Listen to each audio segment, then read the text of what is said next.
Good morning, everybody.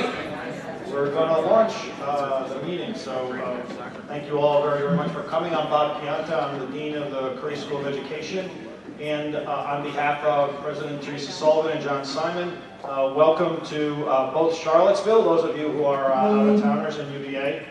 It is a great pleasure to be part of opening this year's annual installment of the Youth Next Interdisciplinary Conferences on the Science and Application of Positive Youth Development.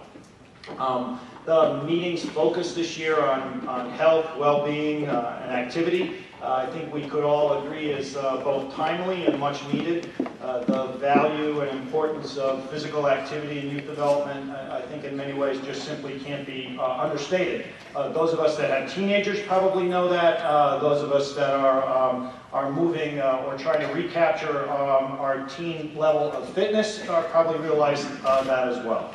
But physical activity, as we know, in adolescence plays a key, if not fundamental role in nearly every major system regulating youth development. And as I looked over the program, judging by the sessions and certainly the keynote, the science of this has certainly advanced in important ways to understand the intersections between activity and health and mood and cognition and other areas of development.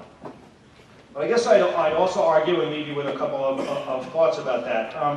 I guess I'd argue that we know much less about the ways that physical activity intersects with other regulating systems, most of them a lot harder to pin down, but perhaps critical to advancing the science and the outcomes.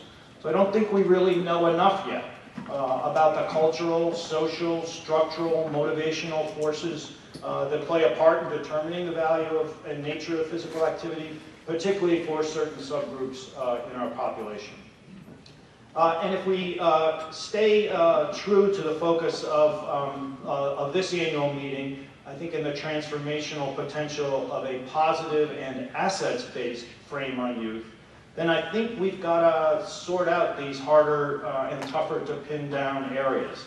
Otherwise, the science that we really do have pinned down in certain ways can end up serving simply as a justification for scolding kids, families, and schools to exercise more because it's good for you. And I think we know how far that will go. So harnessing their intents, harnessing their motivations, understanding activity, health, well-being in the context of these broader cultural and social factors seems to be important.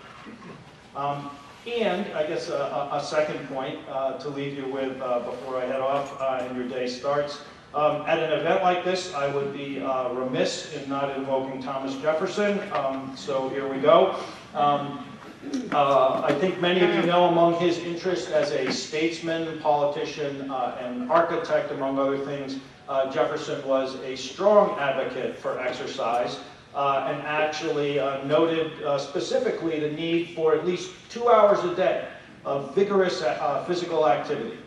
And true to form, as the Renaissance man that he was, he saw those connections between activity and physical health, mood, cognitive function, and social relationships. He was truly sort of the interdisciplinary originator, I think, in some ways, of that perspective. But given that perspective, I'd hope that one of the outcomes of this meeting would be conversations that lead to a further instantiation of Jefferson's interdisciplinary understanding and a concerted effort to train the focus and attention of that understanding on youth as assets, to really harness the potential of Youth Next and the work that's been done already at the university to cross-pollinate ideas and people.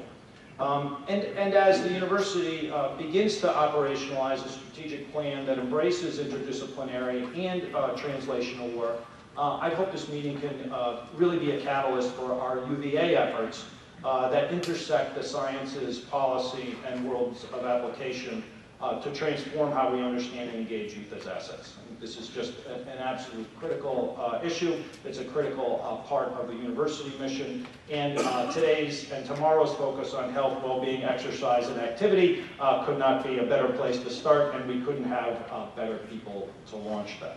I want to thank Art Weltman, Pat Tolan for their leadership, Megan Witherspoon, who will be here, and Altria Client Services for their support. I wish you all a great couple days. I'll see many of you, I think, tonight at a dinner at the Rotunda, and I want to turn it over to Art Weltman. Welcome.